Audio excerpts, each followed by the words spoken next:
All right, so I'll start sharing my slide now. Keep writing your names.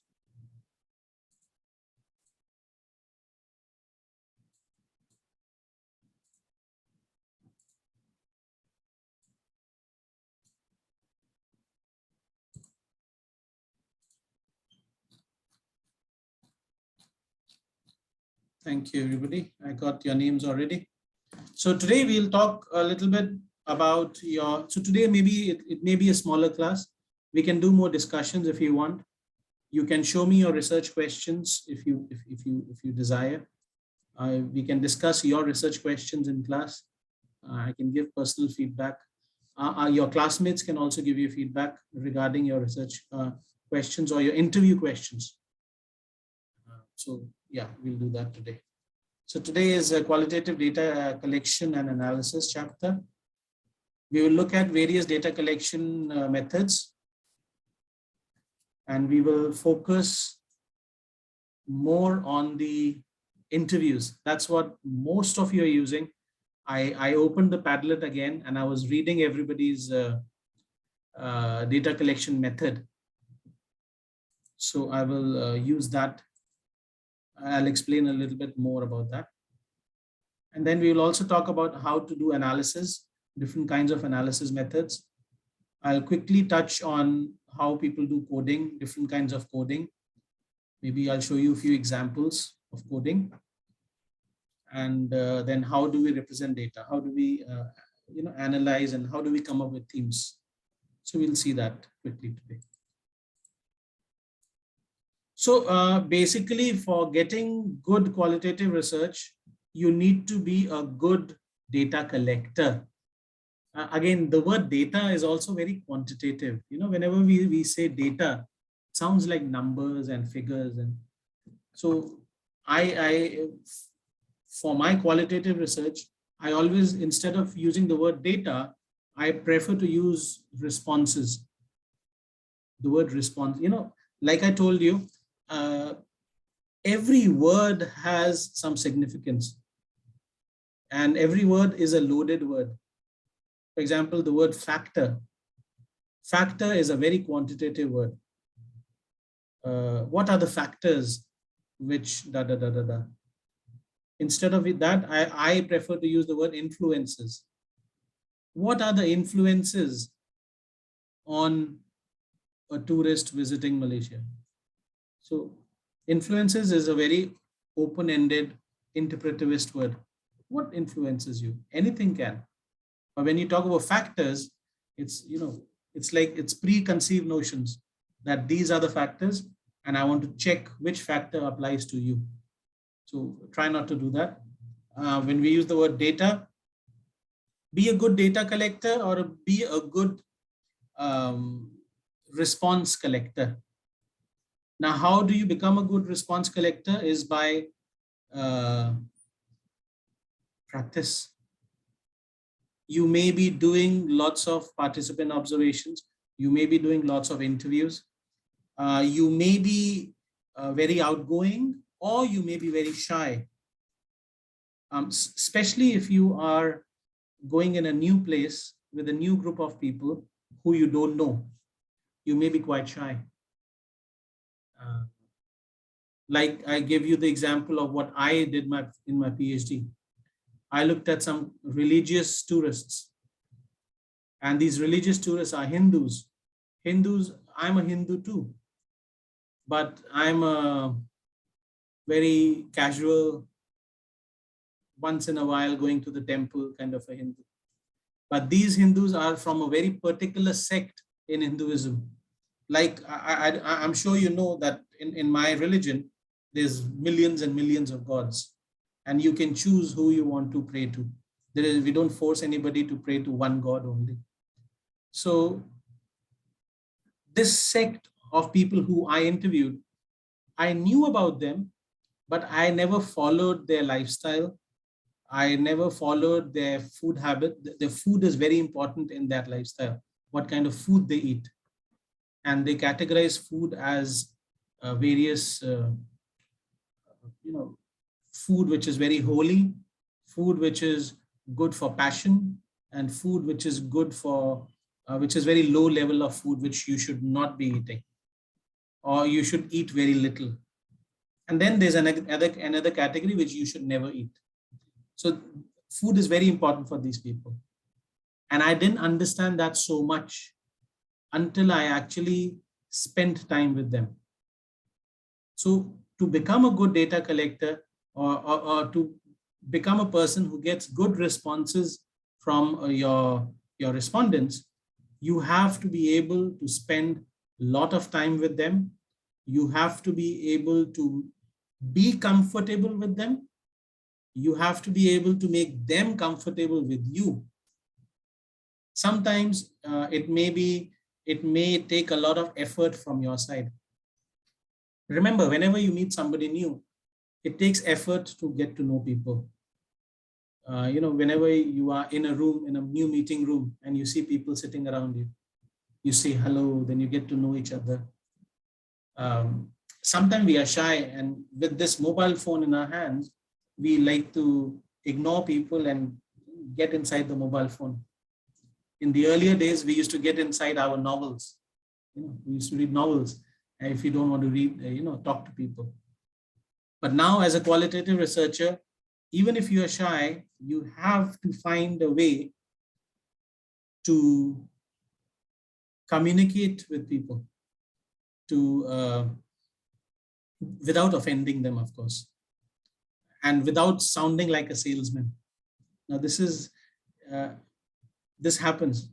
When we walk in a mall, I was in IOI Mall Puchong yesterday, and while I was walking in the mall with my family, somebody approached me with this Standard Chartered Bank pamphlet, and I the moment I see them, I say, no, I don't want, or I just ignore them. And then I realized how I felt when people, the moment they saw me with a folder and I approach them and they say no. They expect me to be selling something to them, or to be asking them for some donations or some money. So I know how it feels. So you have to find a way to not feel uncomfortable, and you have to find a way not to look scary to the person in front. And that comes with practice. Sometimes people will do pre-interviews, trial interviews with a few people. That can be done. You can do it with each other. You can do it with your students, your friends. You can also do it with one or two respondents, and then learn. Read a little bit about qualitative interviews, how to ask qualitative questions, and how to ask open-ended questions. That's very important. Ask questions which are open-ended. So the answers are not a yes-no answer. And the answers are not a leading answer. Leading means you're forcing them to say something. That's not correct. Let them answer whatever they want. So that makes, and that comes with practice. That also comes with a lot of reading. So you read how to do good qualitative interviews. I was just reading an article earlier today. I'll put it in the group chat. This article it's not an article, it's a blog, still open. The Art of Asking Open-Ended Questions. Can you still see my screen, everybody? Give me a thumbs up.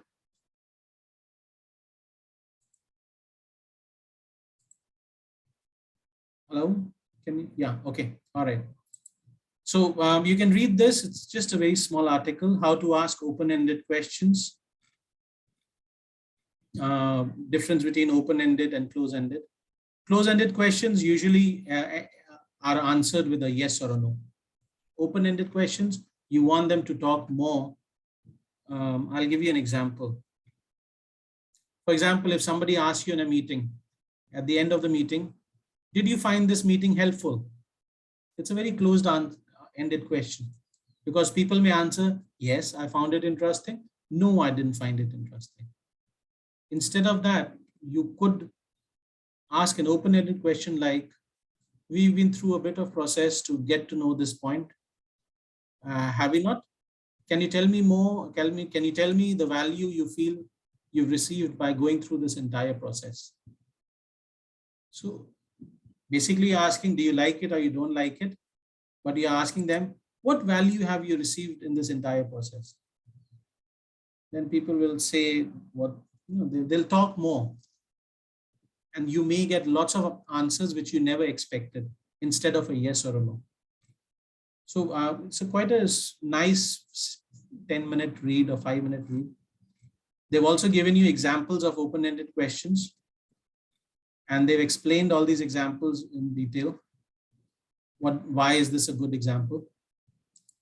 So you can read this article, very small article, a blog in fact. So whenever you're free, you can read this blog.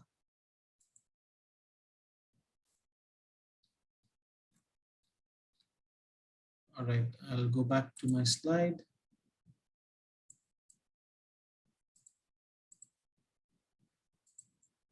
So the first is become a good data collector or become a good response collector. Second is you have to become a good analyzer or somebody who can analyze codes properly or make codes properly. Again, that is not something people can teach you. That comes with practice yourself. You sitting down, coming up, thinking about what your respondents are trying to tell you, highlighting things on the interview transcriptions. After you highlight, you come up with open codes, use their words, come up with the name of a code. Then you combine those codes, you do axial coding. You come up with different names which combine all these open codes. From there, you generate themes. Whatever you're doing, all those steps, please be in constant touch with your supervisor. That is why your supervisor is there. The supervisor is not there only to meet you once a month or once every 2 weeks and just chat with you or read your work. Whatever you, again, they are there for you. So use them as much as you can. Pester them as much as you can. Show them your results constantly. Remember, I told you qualitative analysis is cyclic. It's like cycle, cycle, cycle. It's not linear. I finish in introduction, I finish methodology, I finish literature, I finish data collection, I finish analysis. No. Data collection goes, analysis happen at the same time. Talking to the supervisor also happens. Ask him, am I doing this correct? Do you think I'm doing wrong? If he tells you some ideas, go back and employ those ideas in your next interview. Keep analyzing the future interviews. Keep talking to your supervisor. So they are all interconnected circles. Try and do that. Please do not be very linear. And especially in Asia, we are used to this linear step because we grew up in an educational system where they will tell you, okay, we start this, we finish this, let's go to the other one. In qualitative, it's all mixed up. But that is what's interesting about it, because within all this mess or this organized chaos, suddenly themes will emerge. The more you interview people, the more you analyze at home in the night, the more you talk to your supervisor, bounce your ideas with the supervisor. This is what I'm getting. What do you think? He'll tell you, why don't you ask these questions? Okay, tomorrow I'm going for another interview. I'll talk more. You'll find, you'll become slowly, you will start analyzing data better. Again, read about how to do good qualitative analysis. Stuff is available on the internet. Many universities also, write blogs on the internet about how to do good coding, how to analyze results, etc. And in the end, of course, become a good quality presenter or a good quality writer. Again, for many of us, this may be the second or third time you're doing this. You may have done some kind of dissertation in bachelor's, then in master's, now you're doing PhD.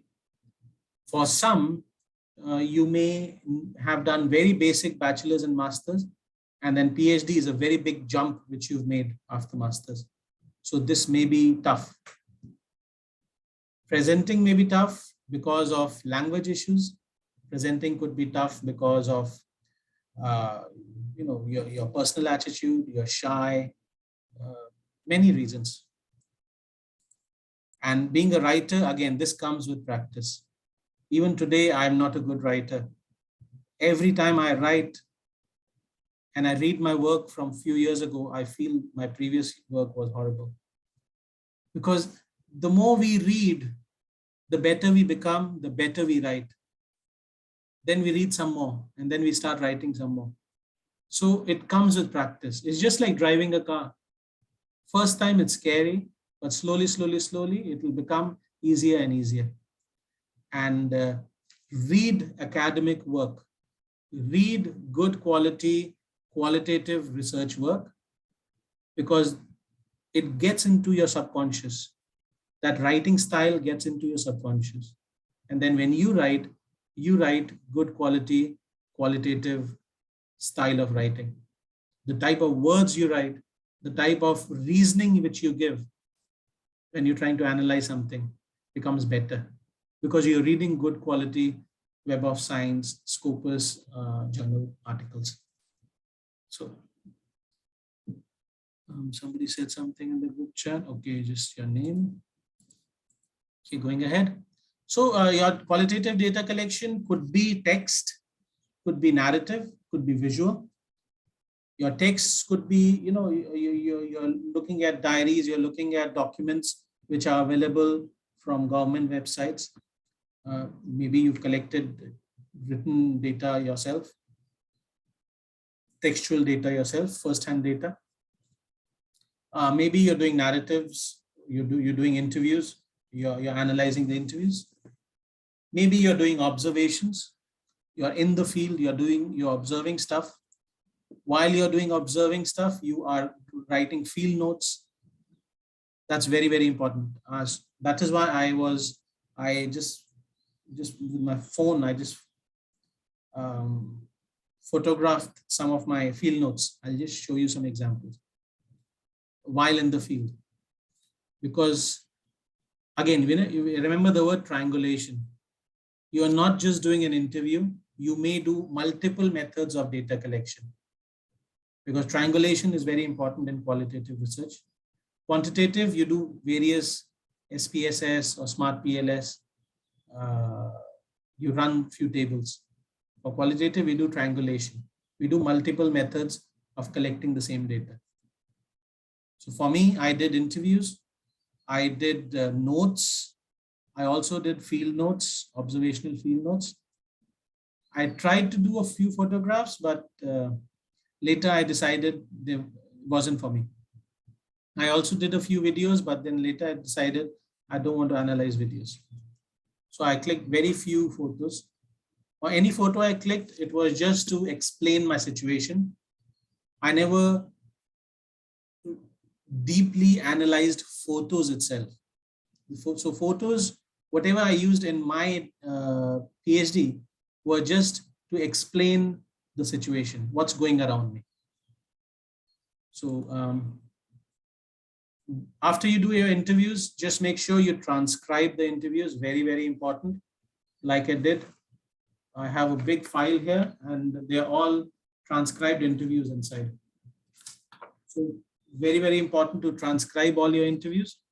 Your interviews may look something like this. Again, no, don't take these interviews. These are just examples. Some of my interviews, which I did. So there are different names. Now this is my personal data. This is not to be shared with my respondents. So I have their real names. This data is not for my thesis. I put their real names, what is their job, what's their age, which country they are from. And for example, I did this interview in Hindi. So I transcribed this in Hindi to English. So it wasn't a problem for me because I use English most of the time, but my mother tongue is Hindi. So it was quite easy for me to do this. In some cases, it may be hard. In that case, what you do is, whatever you transcribe from your language, let's say from Cantonese or Hokkien or Mandarin to English, just make sure you transcribe the English back to Mandarin again, or you give somebody else, give your friend, maybe one of your interviews, and say, okay, I have this in English, can you transcribe in Mandarin? And then you read that Mandarin copy with your original Mandarin copy, compare. If both of them say the same thing, your transcription is good. But if the original Mandarin and the translated Mandarin says different, that means your English translation wasn't good in between. So make sure you do that at least 1 or 2 times in between, just to be safe. Your examiners, your supervisors may ask you. So you should have proofs that you've done something like that. So like this, you see, I've got some people from India, some people from USA. This guy was the Navy SEAL, I told you. He was a retired Navy SEAL. Again, you know, people coming from different age groups, 50s, 30s, 40s. I have their personal emails also so that I can call them if I want. And after that, whenever I ask them questions, I highlighted things which they said. Sometimes I use different marker pen because I think they are saying 2 different things, or I can pick up 2 different ideas from the same thick description. So that is why I said the thick description is very important. Look at this. How long were you? This question was, how long have you been Hare Krishna? A few lines. This person, how long? The whole page is one answer for this. How long have you been? Da, da, da, da, da, da. This one, only 2 words, since 2008. So look for thick descriptions, because the more thick descriptions you get, the more open-ended answers you get, the more data you have for analysis. So I'm just showing you these. Don't copy them because it's personal data from people. Again, I'm showing you a few field note examples. This is a field note which I used. For example, you see 2015 or 17, I don't know when is this. So I'll write the date, the time. You'll forget when you met these people. So these field notes help you. You can write field notes before interviews, after interviews, or when you're doing your observations. When you're just sitting there, not interviewing people, just looking at what people are doing. You're doing non-participant observations. You're sitting on the side and observing what people are doing. So for example, specific facts, numbers, details of what is happening on the site. Who are the actors? What are they doing? What is their mood? So I'll explain about them. And I'll take a census, like a lot, what's the demographics? What are the people around me doing? What's their age, their sex, the dressing style? How many people are there? What's their ethnicity? What's their culture? Remember, culture and religion are different. Huh? So I'm being very explicit. So I keep writing such things so I remember. What clothing are they wearing? What jewelry? What speech and lifestyle? What choice of car or shoes or watch are they wearing? All these things help when you're trying to analyze, because then you can make good stories because you have all this background data. For example, I'm writing here, looking very simple. My handwriting is horrible, huh, people? No jewelry, only a big tika on the forehead. Tika means the red thing which you may have seen Indian people wearing. So sensory impressions, sights, sounds, objects, smells, tastes. So I've been writing here, rain has stopped, rush has increased considerably. There is a book table set up in front of the main door. I'm writing my own stories. So when I analyze this data, I can make the story. This is what was happening. This was the sight and the sound and the smells. And then this is what my actors were doing. Actors means my respondents were doing. So just an example of field notes. I'll show you more. So this is 1st of August, 2017. Again, remember, you may not be able to do all the field notes because you don't get this data, or maybe you're busy, maybe could be anything. So I made a very structured field note because I realized if I just use a small diary, like a diary here somewhere. If I use a small diary like this, I realize that I forget a lot of data. I forget to take all the data. So I don't use small diaries. I printed out these papers. Maybe I had 200 sheets printed out in this file, which I just showed you. And whenever I want to write down something, I see something nice or important, I'll fill up a page. Sometimes I would fill up 5 pages in a day. Sometimes there was only 1 page in a day. Sometimes there was no pages. I was a participant observer. That means I myself, I'm doing something with them. Maybe I'm cooking with these people. Maybe I'm traveling with these people. Maybe I am singing and dancing with these people. So I don't have time to, write down. And I also realize if I am a participant observer, if I'm eating in a restaurant or eating in the temples with these people, they eat a very particular type of vegetarian food. So if I'm a participant observer, I am doing what they are doing.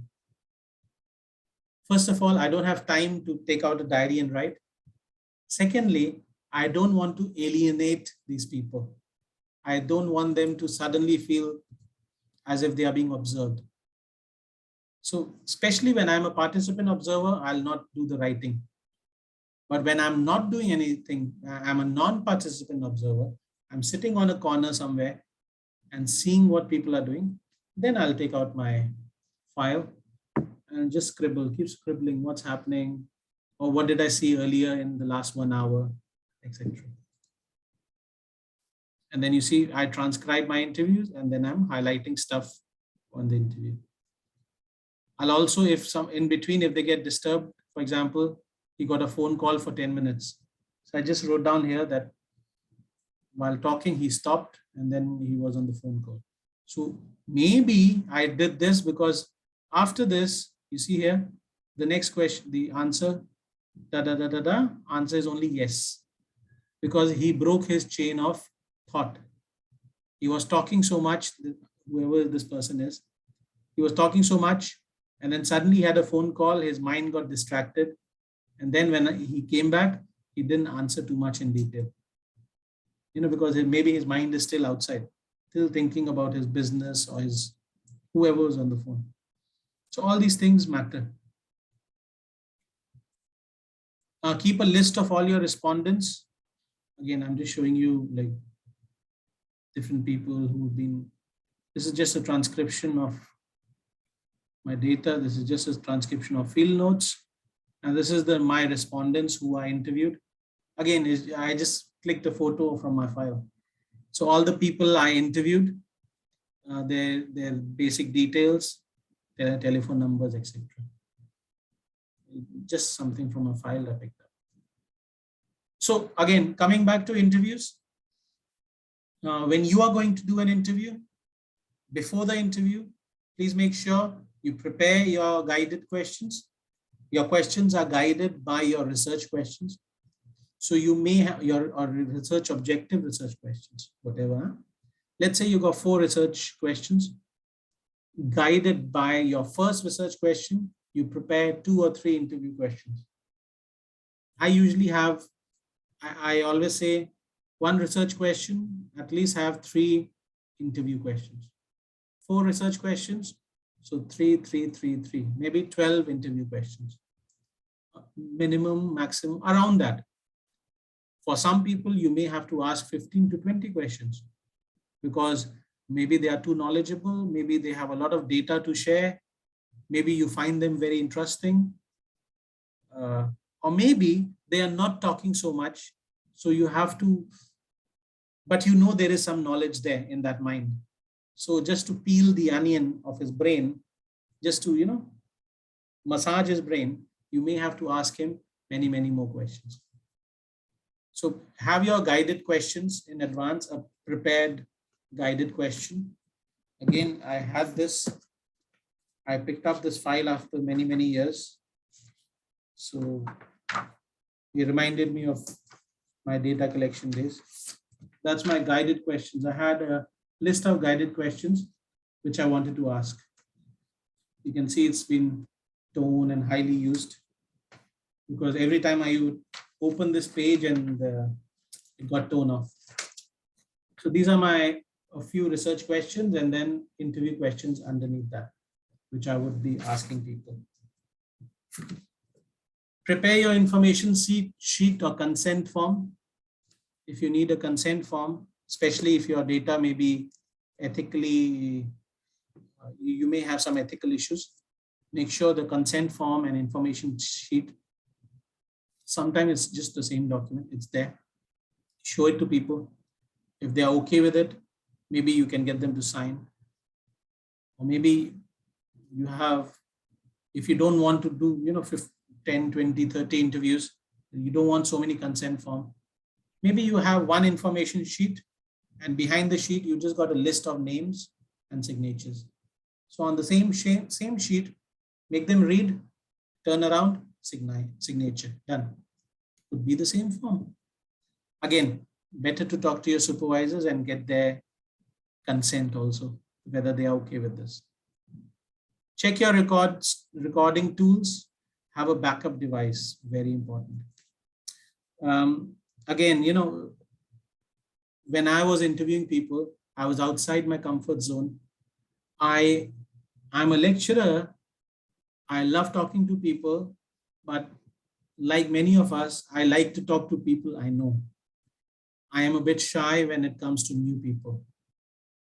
So many times while doing interviews, what I thought was, okay, my laptop has a recorder. I'll use my laptop. And after doing few interviews, one day I realized I have a mobile phone in my hand, which has a very good recording function. It's lightweight. I can manage it the full day. I don't need to charge it every few minutes, looking for a charger on the wall. Why am I recording with my laptop? Then I realized I don't need to carry my laptop with me everywhere. I just keep my file and my mobile phone. And then I would put the mobile phone on the table if it's a quiet room, or I would put the mobile phone in my respondent's pocket. So, upside down, of course. So easier for them to, for my phone to record. Now I'm just giving you very practical tips, issues which happen. I'll also tell you something which happened with me many, many years ago. This won't happen with many of you because that technology is already ancient. I was doing, again, I'm going into stories now. I was doing a qualitative interview in 2003, which is nearly 20 years ago. I just realized very long ago. So it was in 2003, I was interviewing somebody. Now, I was doing a qualitative research and I went to a restaurant. I was doing about wine consumption patterns and what people drink. I was in Scotland at that time, in UK. So I was in a restaurant. I took, and it was one of the best restaurants in Edinburgh City where I was doing the research. So I went to this restaurant. I had taken an appointment with the owner manager. Very, very premium restaurant. I did the interview with him, and those days we didn't have these mobile phones. We had the, mobile phones were there, but Nokia's and Sony Ericsson's and Motorola's, but not a lot of recording function, not interview recording. You could record clips, 2-minute clips. So I was very old school. I was using the audio recorder, the cassette recorder, the flat cassette recorder with one speaker, some buttons on the side, and an audio cassette. So I went there, I plugged my audio cassette in on his wall, switched on play, and I did the interview. I went back at night. When I started listening to it, it was empty. And the reason is I realized I was so carried away by the interview and by, meeting somebody who's, a famous restaurateur who gave me his time, that, if old school people, I'm sure you remember, the play button and the record button were together. The record button was a small red button in between the play switch. When you press the switch, stop, play, forward, rewind. So I pressed the button play, but I forgot to press that red button, which is record. Not a button, a switch. So my empty audio cassette was just playing an empty, there's nothing inside to play. So for 2 hours or 1 hour, it was just empty. So I had to, of course, that can happen. You may be using mobile phones, technology has changed, but just make sure your data collection tool, your recording tool is working. If let's say your mobile phone doesn't work last minute, at least have a laptop, at least have an MP3 player which can record, or maybe an audio recorder, which, all these, the press news reporters use, when they record people, small audio recorders. So you should have a backup device. You cannot ask your interviewee to stay back or to meet again. Maybe it's not possible. So yeah, that's something very important. During the event, make sure when you're doing the interview, you take notes. You may be asking questions. He may be answering. You are recording the answers. But in between there, keep taking some notes also. Things which are not being audio recorded. Things which you see around, maybe something is distracting this person. Somebody is making him angry. Maybe let's say a man is talking about his lifestyle. Maybe a man is talking about his escapades during his younger days. What did you do in your younger days? But his wife is sitting next to him. So maybe, that is not recorded in the audio conversation. But you write down, wife sitting in the next room, wife listening to him. So maybe he will not tell me the right answer. He will tell me manufactured answers because he doesn't want to piss off his wife, for example. So make sure you take notes, what's happening around. But of course, don't get distracted with the notes so much that you forget engaging with your respondent. Listen actively to them. Be there. Again, everybody does different active listening. Some people stare. For me personally, I like to shake my head. So I will just do yes, sir. Of course, yeah, okay, no. I'm Indian, and it's in Indian people, they always say we shake our heads a lot. But that's how I personally actively listen to somebody. Ask follow-up questions. In some cases, you will ask many, many questions. Sometimes only your prepared guided questions may be enough. So depending on the situation. After the interview has been recorded, save the files in a few places. What I personally used to do was I would have one copy on the phone, one copy on the laptop, and I would email every interview. I will email it to myself. Again, I'm old school. People will realize that I'm quite old. I have a Hotmail account, which I created in the 90s. I still use that account. So from my Hotmail account, I will send the audio recording to my tailor's email, office email ID. So I know that something happens with my phone, I have a copy on the email. Every interview, I've got one copy. Every email is one copy. Or I would put it on Google, what do you call this? Google Drive or Dropbox or a pen drive. Just carry a pen drive. Save it on the pen drive. Have multiple copies. You really, really lose stuff. Even if you think you don't, I personally used to think I'm very careful with these things. I'm really, really careful. My laptop is always clean. I don't go to websites here and there. I don't watch pirated movies, but things happen. I have this new laptop from Taylor's And while working, my hard disk crashed in January this year. Everything was haywire. I was very, very scared. So I have to change my hard disk. Luckily, I saved everything in my OneDrive. So everything could be retrieved back. Maybe some things are still lost. So very, very important. Transcribe your data. Many people don't do this, but transcriptions are very important. My suggestion is to transcribe yourself. If you don't have time, if you're working full time, you got a family, find time. I still always say, find time. Even you can get your family to help you, but the best is find time yourself. Even if you are a full-time worker, at night, in the afternoon, whenever you have time, do the transcription yourself. Even if you are sponsored by your company or you got, let's say, you have disposable money. When you give your interviews to a transcription company, for example, they don't know the situation. They don't know the person in front who you interviewed. They can only hear the voice.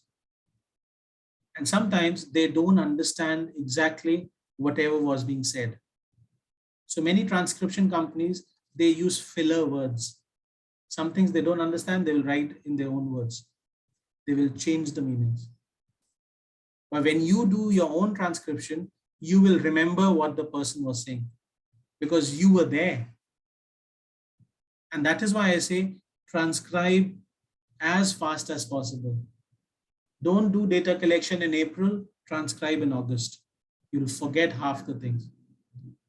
But if you take the interview today morning, you transcribe tonight or tomorrow, within the next few days, whenever you're free. You may not be interviewing every day. So some days you interview, the days when you're free, transcribe. You will still remember what you did on Monday or Sunday. On Wednesday, you'll remember. So transcription is very important. You see, I still have all my transcriptions of all the people I did. And each and every transcription is done by me.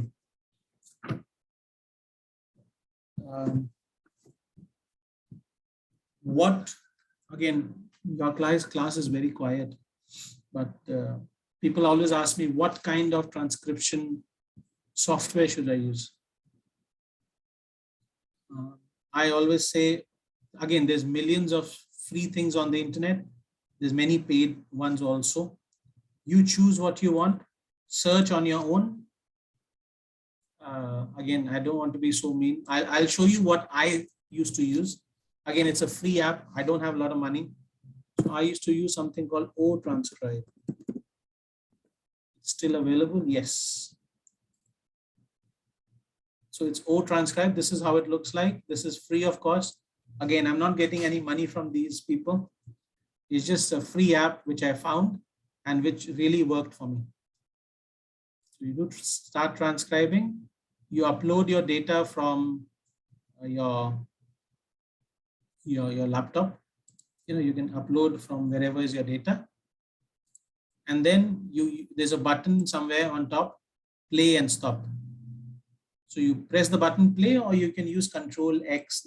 They'll explain everything. And in the bottom, you just start writing here. Over here. So question 1, I start the answer, whatever they say, you write down. After you've written down everything, you can download the file. There'll be a button, export, import, download. There's also on this here, there'll be a speed button. Sometimes when you listen, people talk very fast, but your typing speed is slow. So you can reduce the speed. So they will talk slowly. So as they're talking, and this really also helps you increase your typing speed. So in a way, it makes you a better typist, because the more you listen, the more you type, the faster your fingers will learn how to type. So this is the company. If you want, let me just copy this. And I'll put this in the group chat also. Again, people, if anybody has any questions, please ask me. I always try and share as much data, whatever I have. Huh? So you transcribe, then you analyze. So I have a question, sir. Yes, yes. You mentioned about the transcribe software, the old transcribe.com. That means that if we upload the audio file, it will actually change the text to us, or we still have to text. No, you have to do. You have to do. Okay, let's try it out. You have to transcribe. It will only read the text to you. I mean, read the audio to you.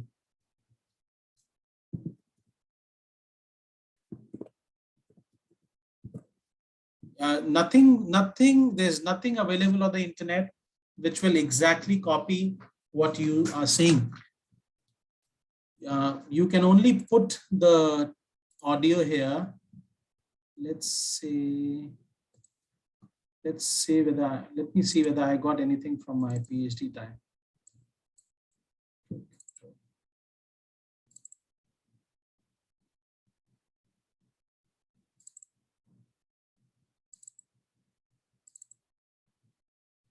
For example, I take one interview, I open it up. When you open it up, so it's uploaded already. You can increase or decrease the speed and you just switch on. And then the interview starts.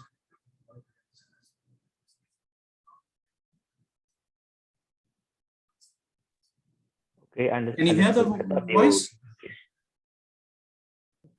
Not so loud, but I can understand what you mean. I thought there would be a automatic translate to us would be great. No.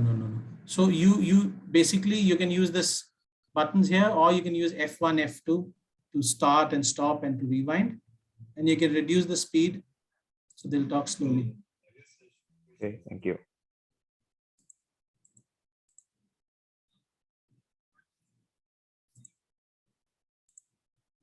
So this helped me a lot. As he's saying 31st July, I will type like that. You know, I'll keep da. This is something which I used. Again, you may use this. You may use many other things which are available on the internet. Whatever helps. Or you can find these transcribing companies. There's many companies who will charge you 100, 200 ringgit per interview. They'll transcribe and they'll email it back to you. So you send them the soft copy. You tell them how many days. Usually if you want it within 1 day or few hours, they'll charge you a lot. If you can wait 3-4 days or 1 week, they charge you slightly cheaper. And again, you don't know about the quality. If you have the money and you want to send it to these transcribing companies, my suggestion is you try and send 1 page to every company. You know, you find 5 companies on the internet, send them 1 page each. Only pay for 1 page and see what kind of transcription they do. Maybe you send the same page to 5 people and you just pay whatever, you know, minimum amount for 1 page only. So at least you get to know who does a good transcription and whether he's in your budget. And then you can maybe pay them money. They can do transcriptions for you. Then you analyze your transcription. That is legal. You are not doing anything unethical. These are services which help you do your PhD. They are not analyzing data for you. If you give your data to somebody and you say, please analyze and give me analysis chapter, then you're doing something wrong. You are that is, you know, you're cheating the system. So transcriptions, better do yourself. After that, when you transcribe, it also helps you in your analysis because you understand a lot of the points. After you've transcribed and analyzed, you organize your data into themes, and then you can start writing those themes in your analysis chapter. I've given a few examples here. If you want, people, you can take a print screen of this page, or I'll give you this video. I'm recording this video. I'll put this in our Teams. You can always go to these websites, read a little bit from here also. So your analysis, your data analysis, let's go to the next part now, is analysis. Can be done in various ways. You have open coding, you have systematic coding, you also have affinity diagramming. I usually use open coding. So I'll just show you a few examples. I'll go very fast here because it's just an example. So open coding, you treat your data as answers to open-ended questions. You asked a question, you got the answers in your transcriptions. From the transcriptions, you ask specific questions. From those specific questions, you assign the codes for these answers which you got. And then you can also record some notes on the side. What was happening or what was your understanding of these. Or how even you can write on the side. We call it memoing. You can make a section and write down how you came up with this name for this. Whatever data was said, you came up with a name of a code. How did you come up with that code? So you can record your notes on the side. Example. Let's say somebody is talking about calendar routines in the house. You know, people use calendars at house. So we interviewed families. We means, I'm just giving example. Somebody interviewed families about their calendar routines. What calendars they had, where do they keep their calendars, what type of events are recorded in these calendars. Such questions you asked. And then you took written notes and you also did audio recordings, let's say, while doing this research. You take your field notes, you can transcribe your field notes also in Word documents.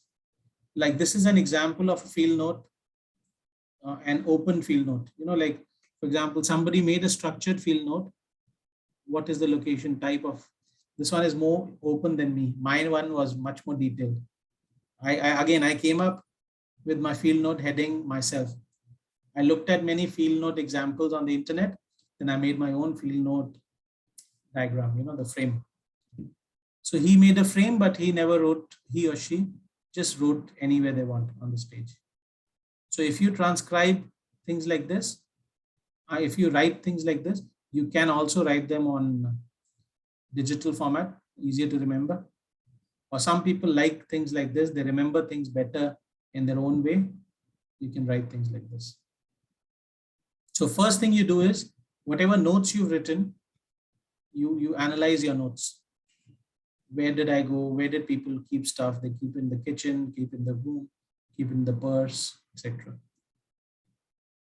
Then you write down your list of questions.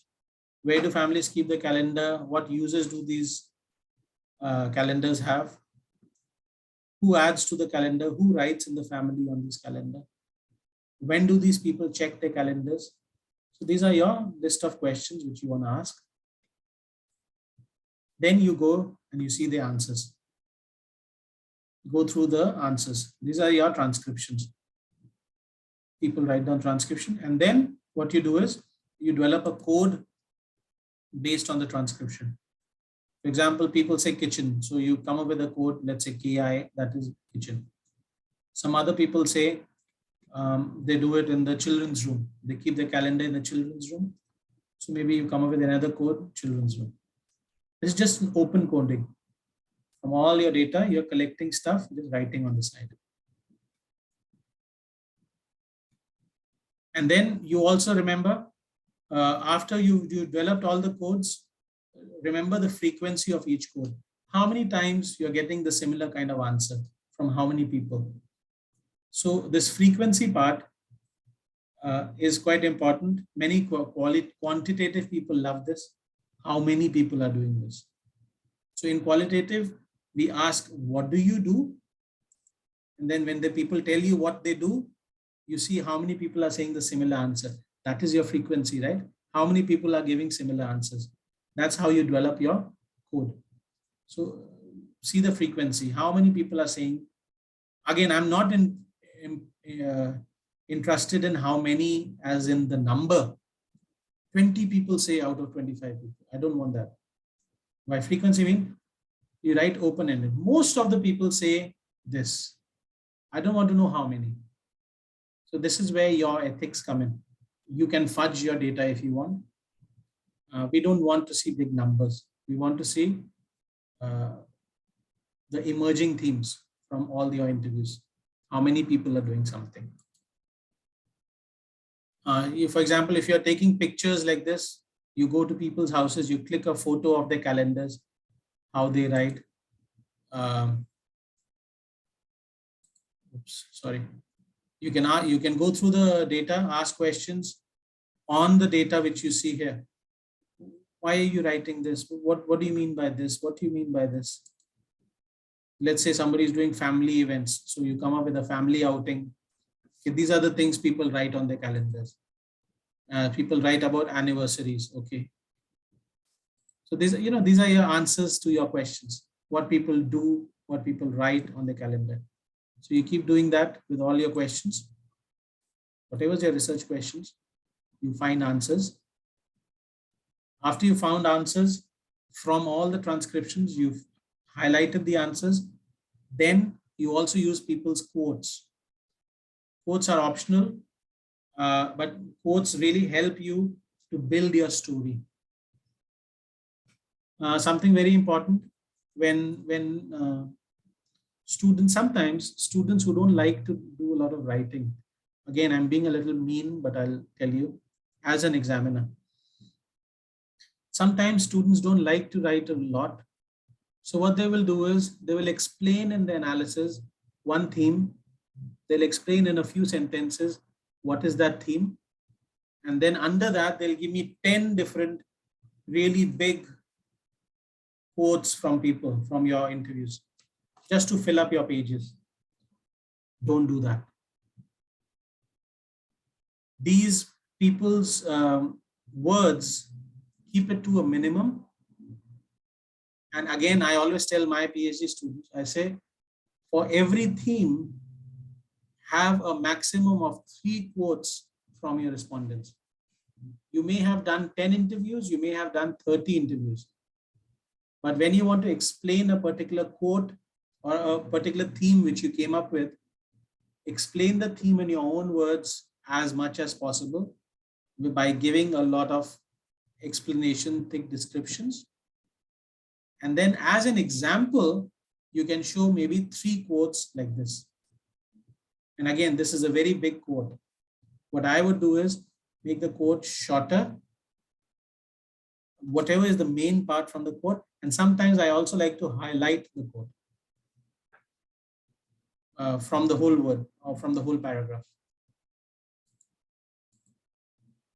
After you've got all the quotes from the people, again, before I show you this, let me quickly go and give you an example of quotes. Again, I'm trying to help as much as possible.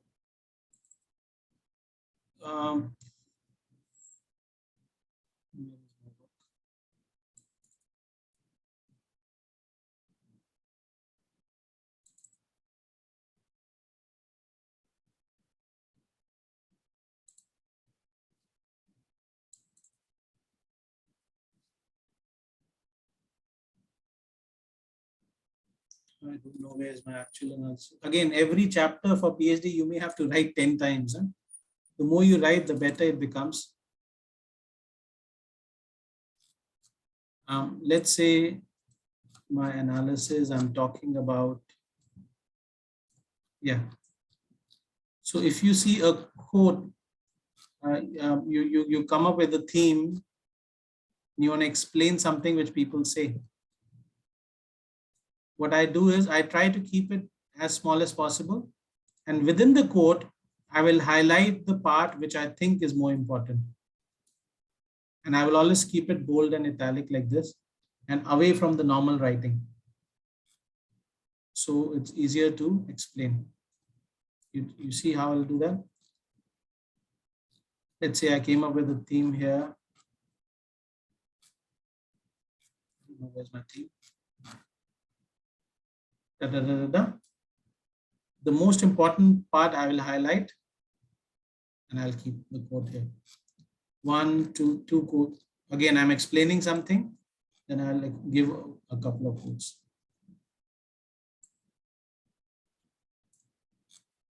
Just a few examples.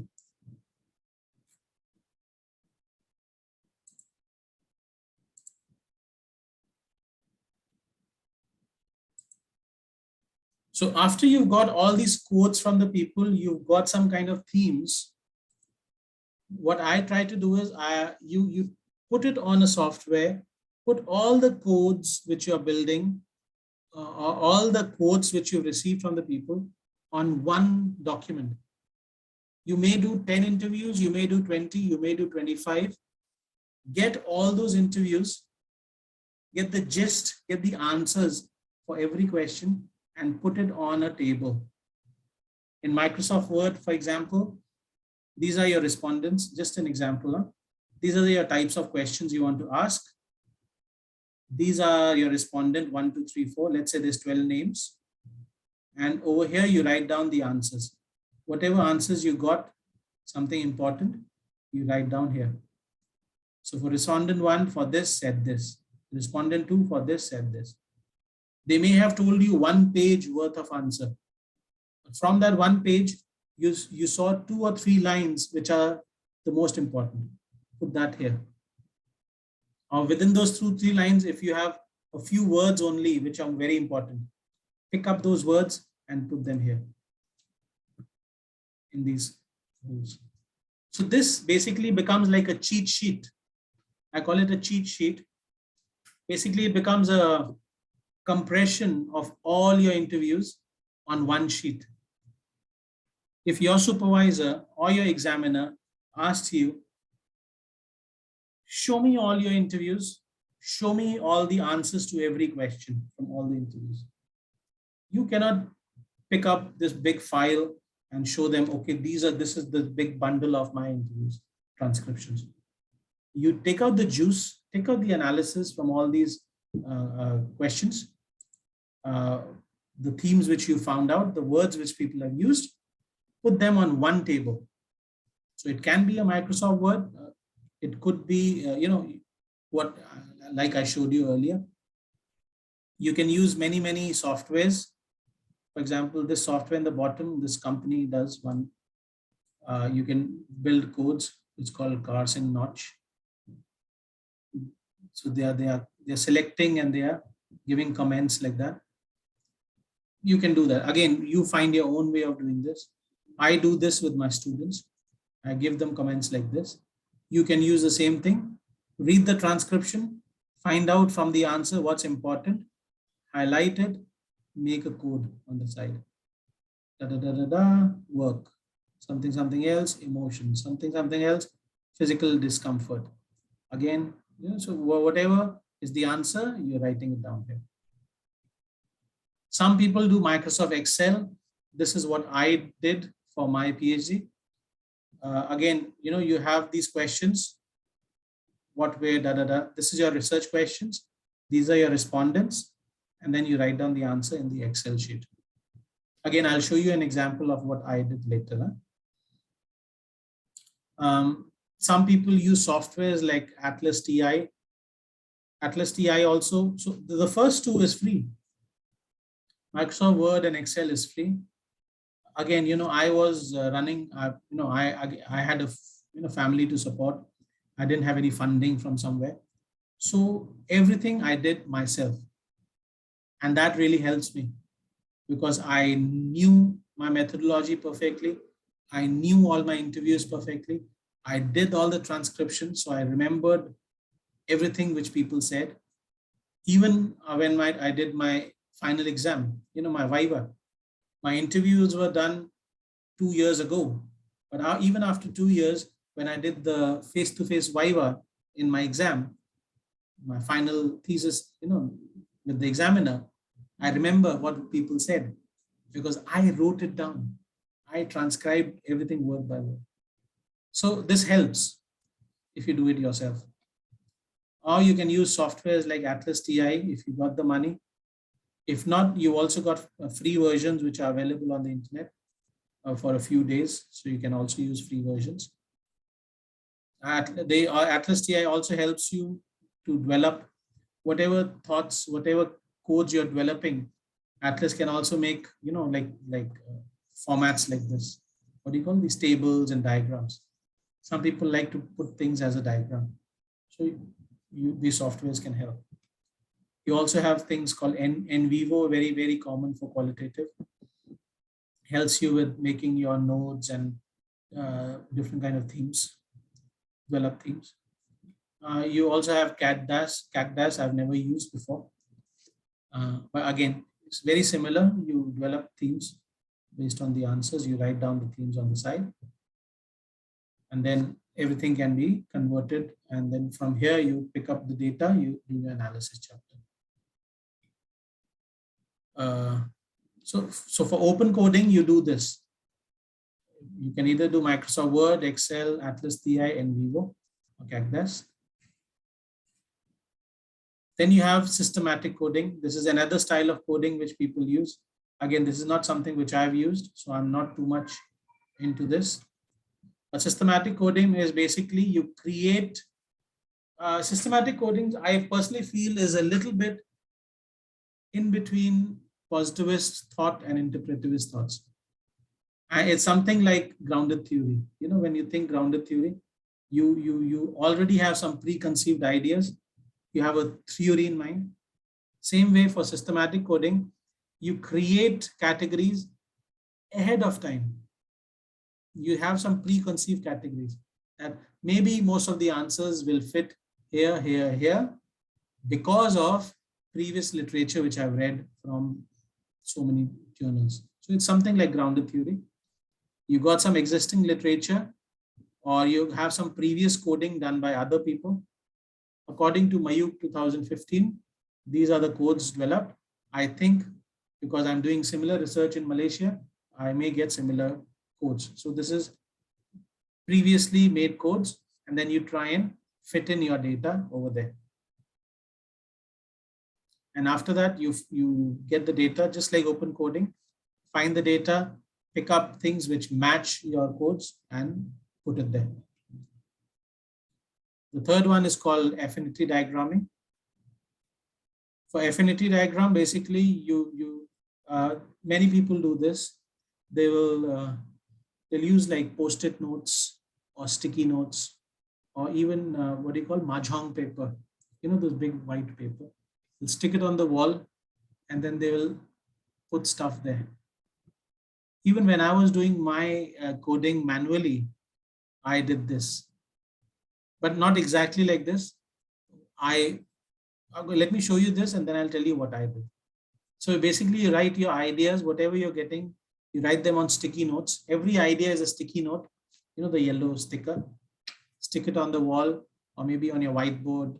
If you have an office, maybe in your office. And then you group them in separate themes. Okay, this.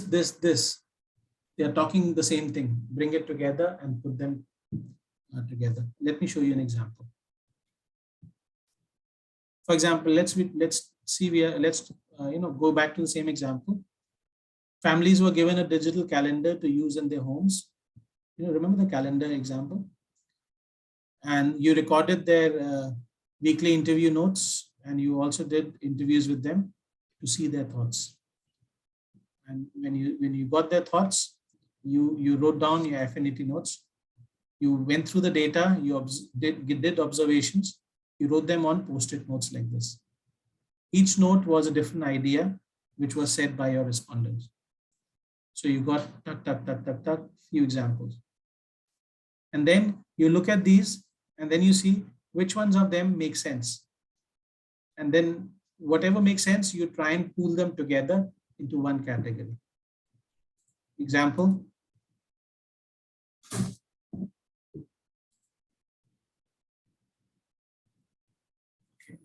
Something is missing.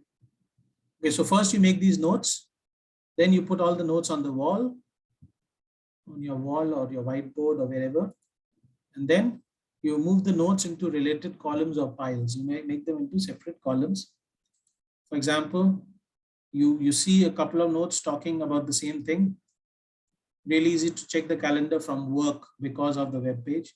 I check my calendar on my cell phone while driving. So maybe you want to put both of them together separately on one corner, because to the person who's analyzing, this makes sense based on his research question. So what he did, he put them together. Then he'll see the others. My internet is unstable. They'll say, okay, the size of the writing was too small to read. The colors of the event made it really easy to see what has been done. So some people cannot read, some people can read. So it's all about reading the calendars. Then you take them, you put them together. Then whatever is left over, that is your third category. So you're taking ideas, you're pulling them into separate piles. After that, you have pile 1, pile 2, pile 3, and then you write labels describing each group. So you come up with your own code and you explain it in your analysis chapter. Maybe this person had a challenge in placement of the calendar.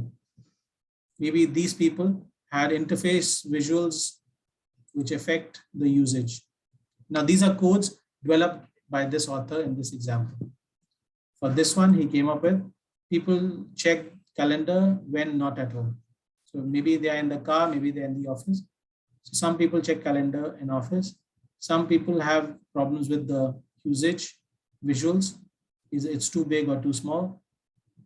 Some people have a problem with placing the calendar, where to keep it in the house. So you do this format. Again, everybody comes up with their own style. After you've analyzed the data, then you start doing the presenting of your findings. You can present your findings in text or tables or figures. I personally did a lot of text, maybe a few photos, and a couple of tables also. And then you describe everything in your own words. That is very, very important. Your descriptions of the situation, your analysis of the situation, and as deep as you can go. Before I jump into this, let me quickly show you again my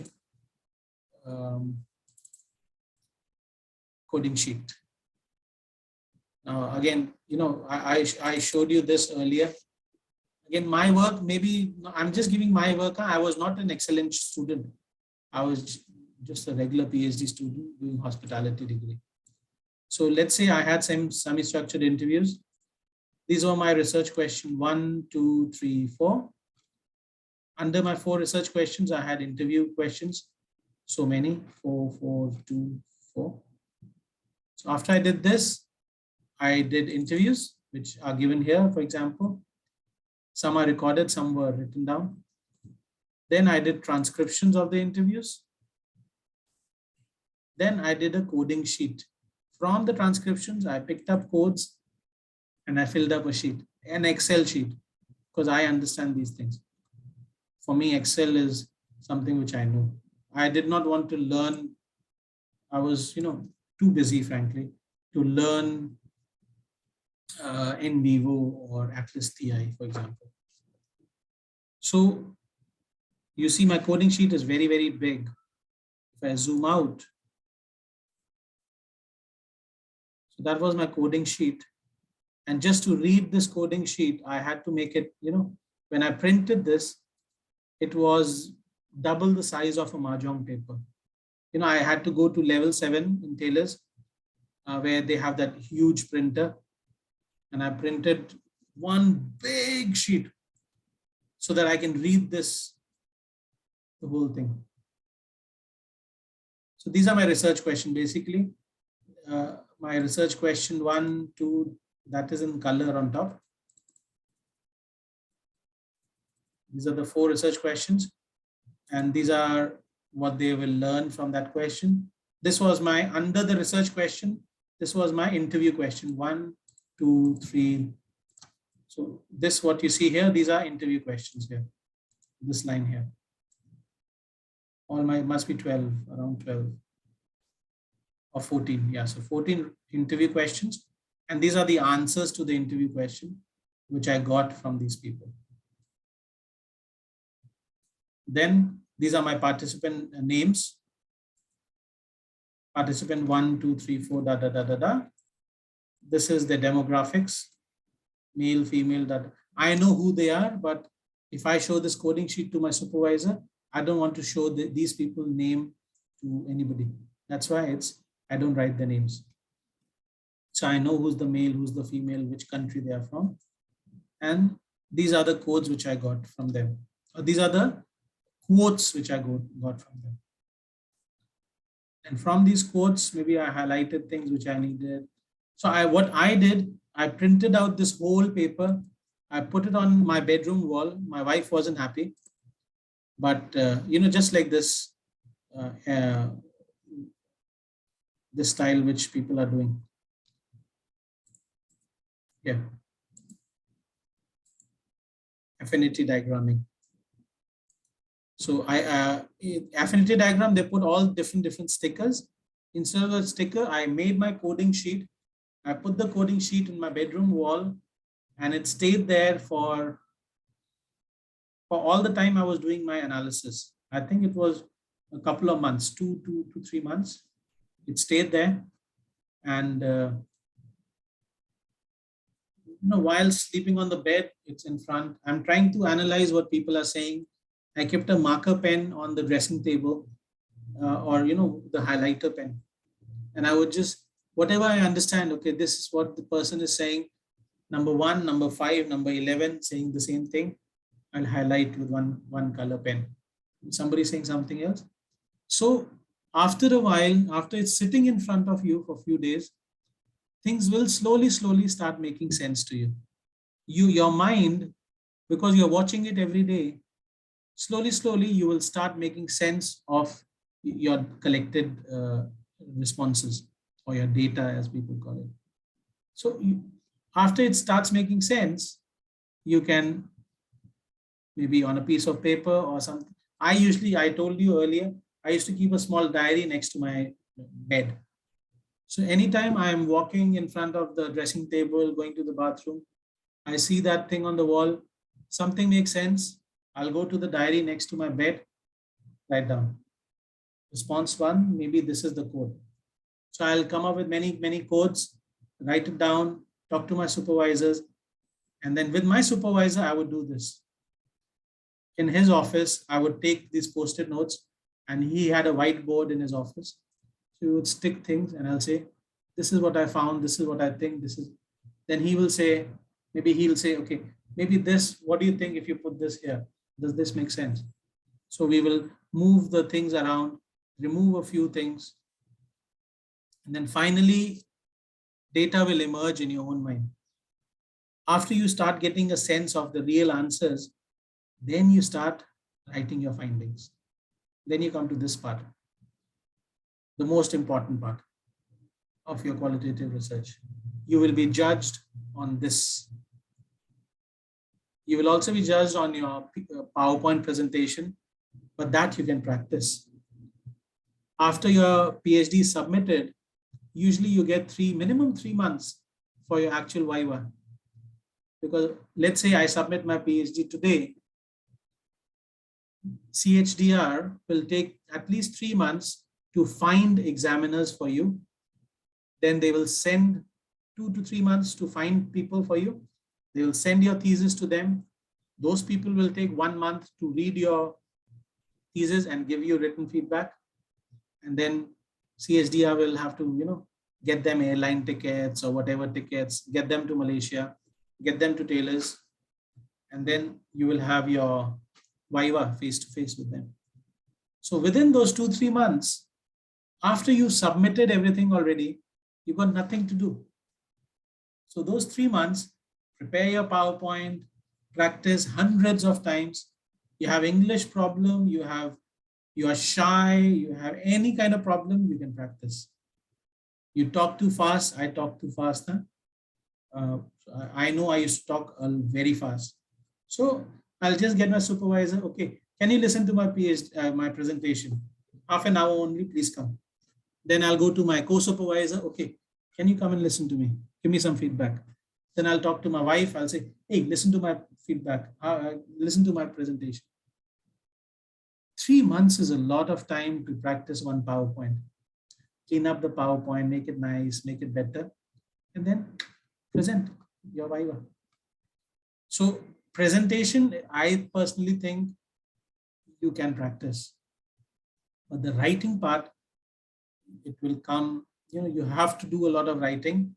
The more writing you do, the better you become. I can see many people who wrote the first assignment and second assignment. Your second assignment, my internet is unstable again. Your second assignment is better than the first for many, many people. So you will improve. Your writing style will improve. Also remember, all of you need to publish at least 2 journal articles, if I remember correctly. All the PhD graduates now. So do write good journal articles. Try and get yourself published in a good journal. You need my help. I'm always there. You know my email address. If it is in my field and if it really makes sense, I can help you as a co-author also. If it is just about methodology, I can help you just like that. So yeah, get yourself published. That will also help you with your final writing. Because once you've published your work and it has been accepted in academic world, by your peers, then you are already better than any other PhD student who's never published before. Because when you are published, that means your data makes sense to, doctors and professors in academia. Your work makes sense. And then you can actually use your previous published work in 2021, 22, 23. You can use it as you can be your own, you can refer to your own work in your PhD in, let's say, 2024 or whenever you're doing it. So, and that actually helps.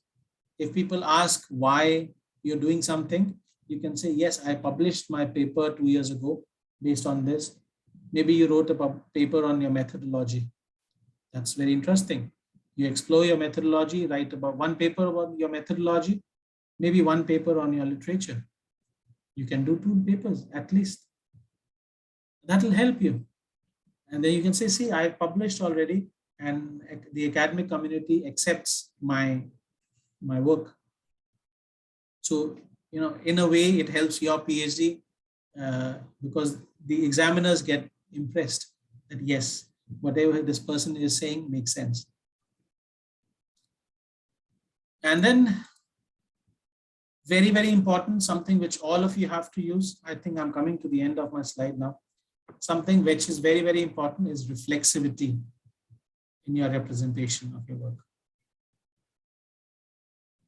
Remember that qualitative researchers today are much more self-disclosing about their qualitative writing than they were a few years ago. I'll give you an example about myself. When I was doing my research on this group of vegetarian religious tourists, I wanted to feel how they feel.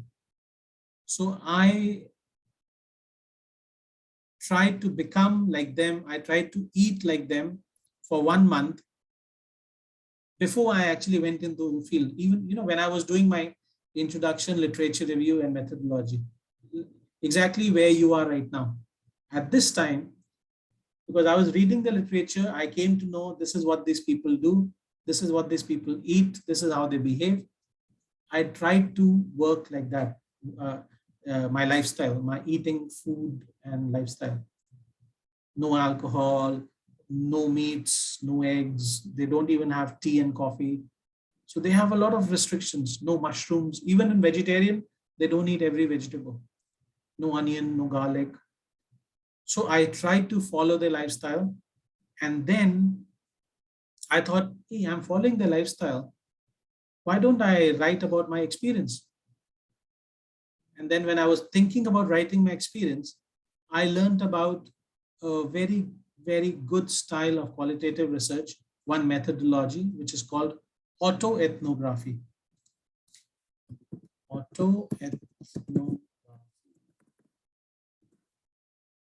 Autoethnography is Ethnographic research, that means you spend time in the field, but then you write about yourself. So you are the researcher, but you are the participant also. You are the respondent. That means you are researching on yourself. I am writing about myself. I'm the researcher, I'm the respondent. So that's autoethnography. So I learned about autoethnography as a methodology, and then I wrote a paper based on that. Again, may not be the greatest paper in the world, but I'm quite proud.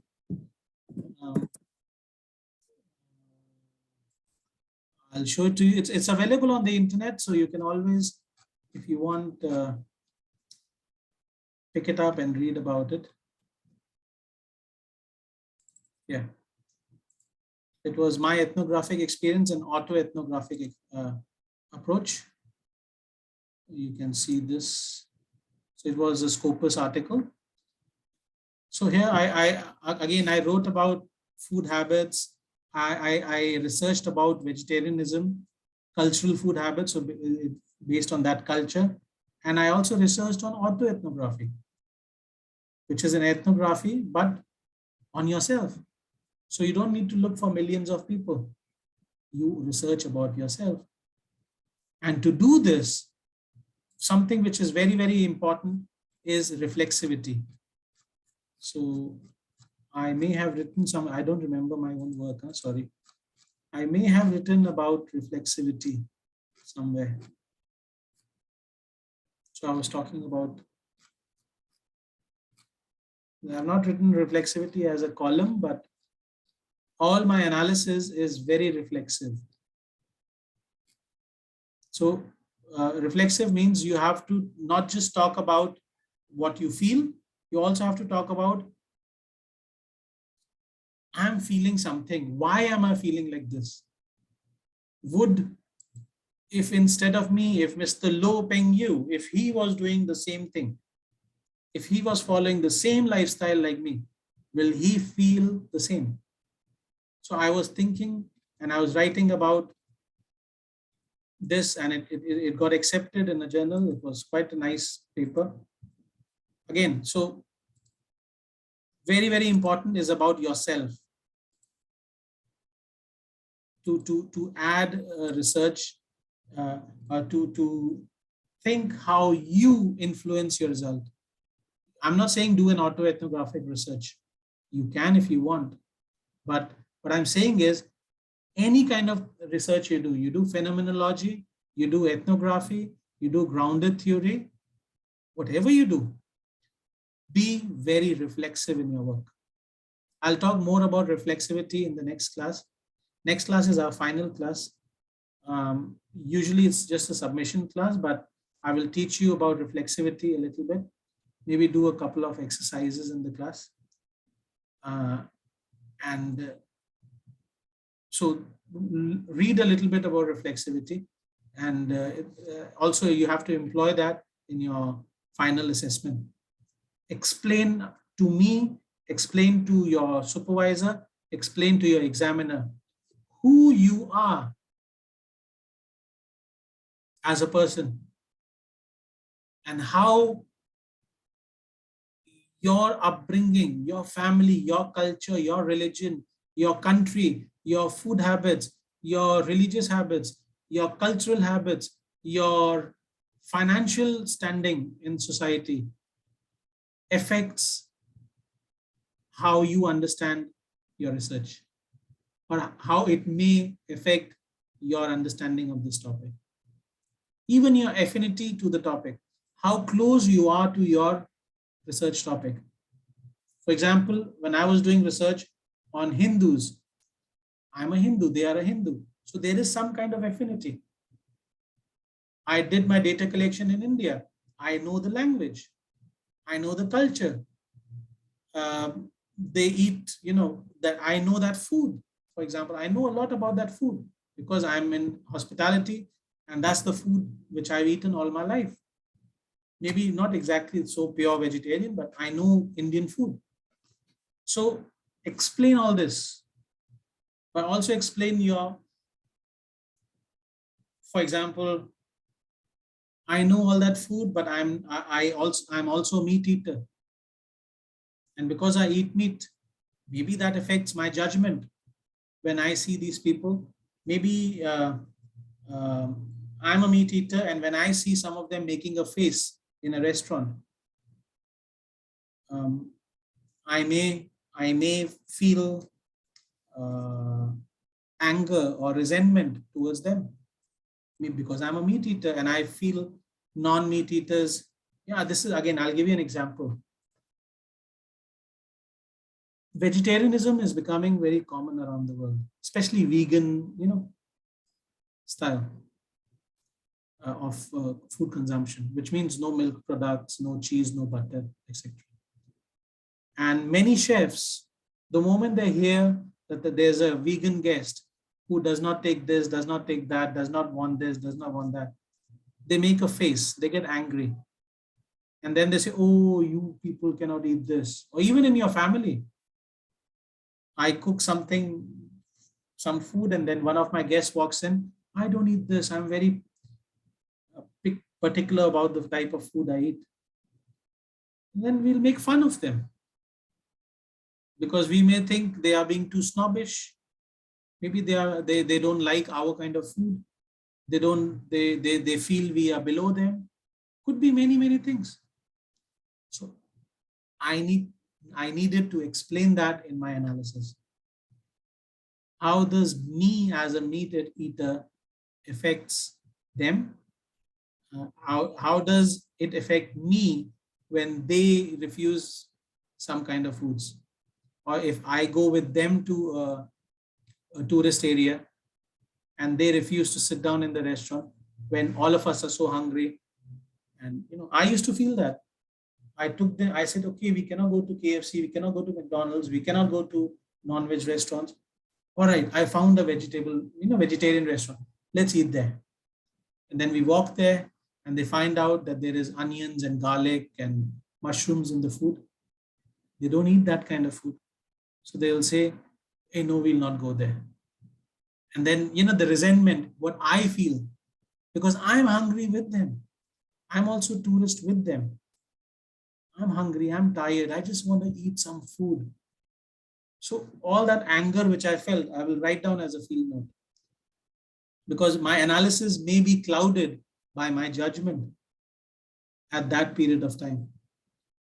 I am a researcher, but I'm also a hungry person. So, my hunger is affecting my judgment. That is being reflexive.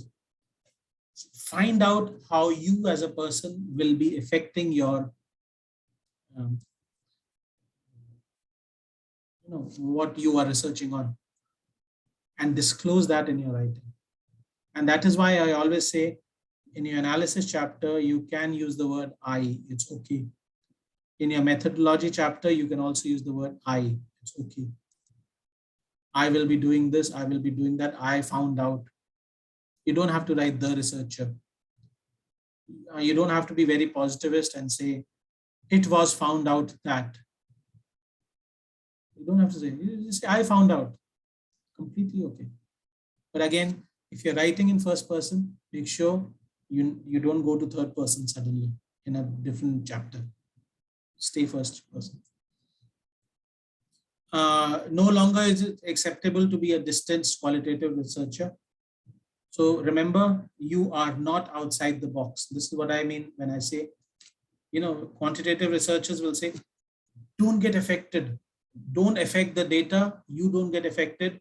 You are outside the box. You are not influencing them.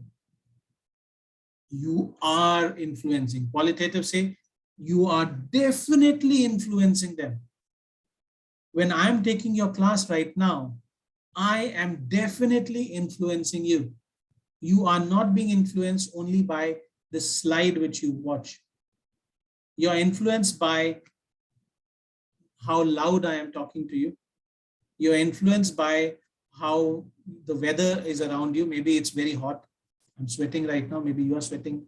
It's very hot. You're influenced by whether you like me or you don't like me. because, sometimes we like people, sometimes we automatically assume we don't like people. So all those things affect you, and it affects your understanding of today's class.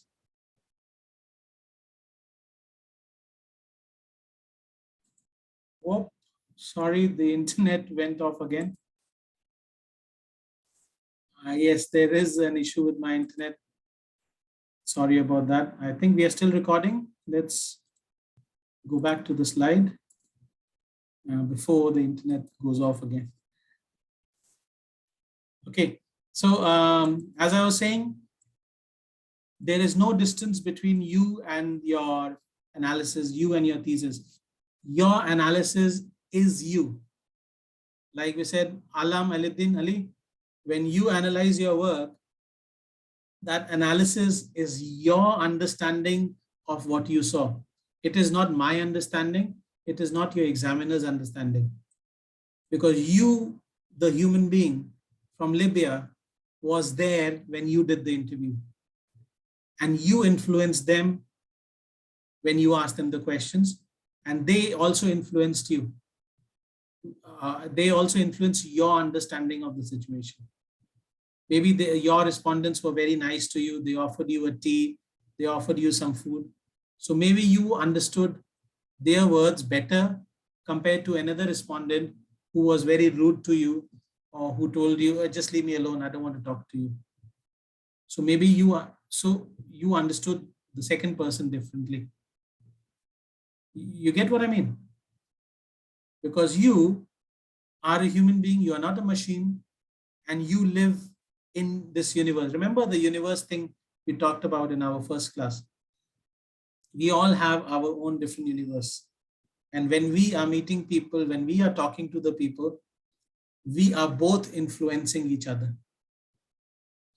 You are influencing me by your words, thoughts, and actions. And same, I am influencing you by the type of questions I ask you, how I look, how I smile, how I agree to you. Do I shake my head? Do I look very angry? All that, my facial expressions affect my respondents also. So the distance, remember, you are not outside the box. In fact, you are the one who creates the box. You are the one who creates the universe, and you are inside that universe. You and your respondents are inside that universe. So the distance is not there. And also remember that you, as a qualitative researcher, acknowledge the impact of the writing of the researcher on the participants and on the reader. You should acknowledge, again, this is reflexivity, and it's the representation of your writing. You should understand first, and secondly, acknowledge the impact of your writing on yourself, on your participants, and also on your reader or your examiner. You understand what I mean? When you write, acknowledge the impact what you are having on your writing, acknowledge the impact of what your writing will have or your thoughts will have on these people who you interviewed, and also acknowledge the fact of how you and your writing will affect the person who is reading your work. That's very important. I'll give you an example later. Let me finish the slide. I'll give you an example. So when you're doing the writing, how we write is a reflection of our own interpersonal interpretation based on cultural, social, gender, class, personal politics that we bring to the research. So this is all reflexivity. Understand this and then explore this in your analysis. Don't forget your culture, your social, gender, class, personal politics. All that is affecting your writing. Writings are co-constructions, representations of the interactive process between researchers and researched. Again, I always use this word, co-constructions. The analysis is not what you wrote down. The analysis is not what he said. The analysis is your understanding of what he said. So both of you are involved.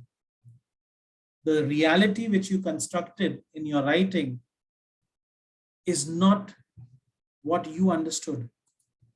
It is between what you understood and what he said. The knowledge which is created in your writing is co-constructed between the respondent and the researcher together. So again, you are inside this box. You are not outside. There's an increased concern about the impact of writing on the participants. So over here, that's why you have to be ethically very, very sound. Make sure your thesis, let's say you publish a couple of papers from your thesis, make sure they don't negatively impact your participants.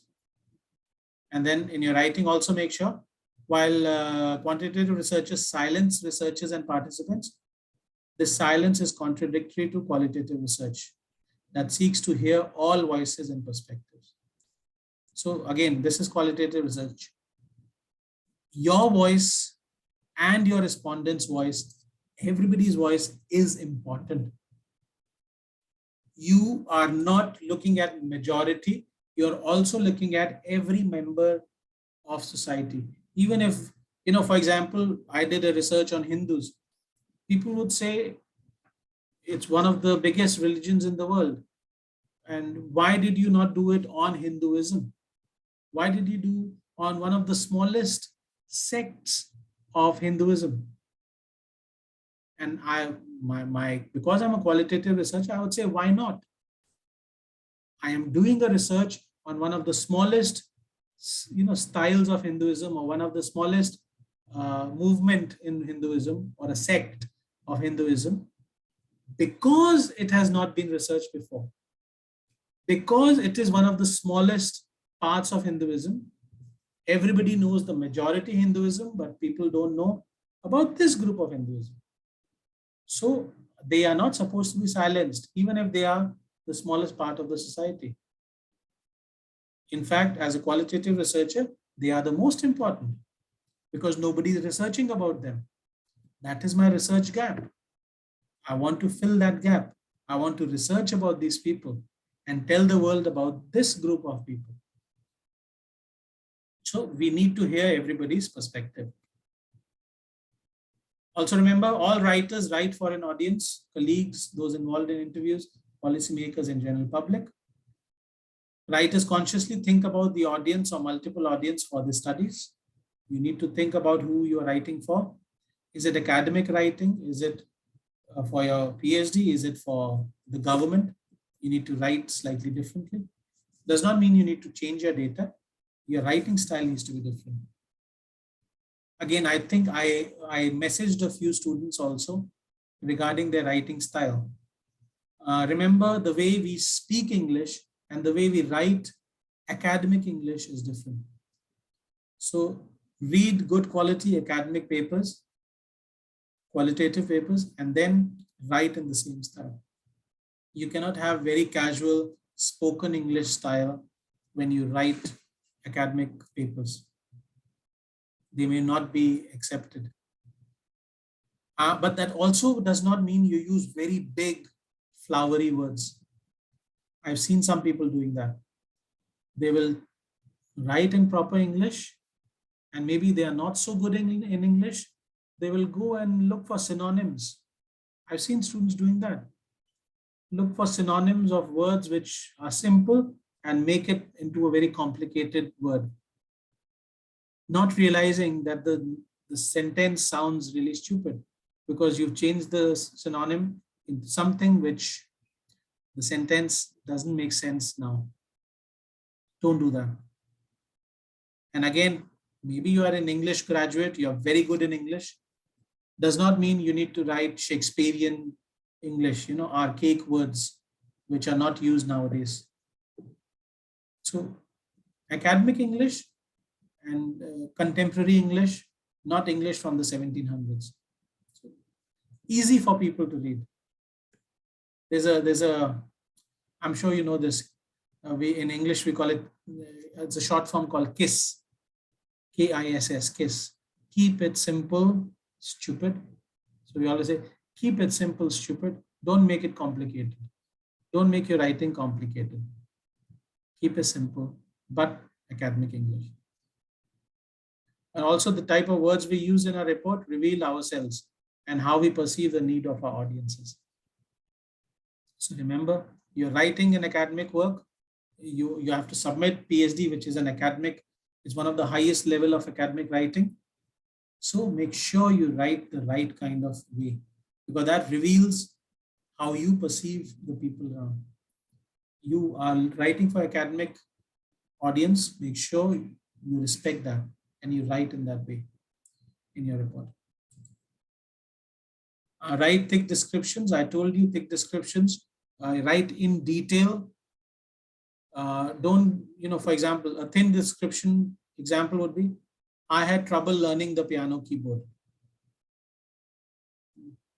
A thick description could be, explain the situation. Sitting at the piano, moving into the production, the chord was prepared by hand, da da da da da. There was chord A and B. A was tightly compressed, B was, I had to extend my hand. It was very disjoint. It was very hard for me to play my guitar properly or piano properly. So, it's a thick description. Thin is, I could not play. It was very hard to play the piano. So remember this, we need thick descriptions. Make a story out of it. Be a storyteller. And yeah, that's it. That's all I wanted to show. I have a few references. If you want to read, you can always watch the video again and you can read the references again. I'll stop recording now, and then if anybody has any questions, you can ask me.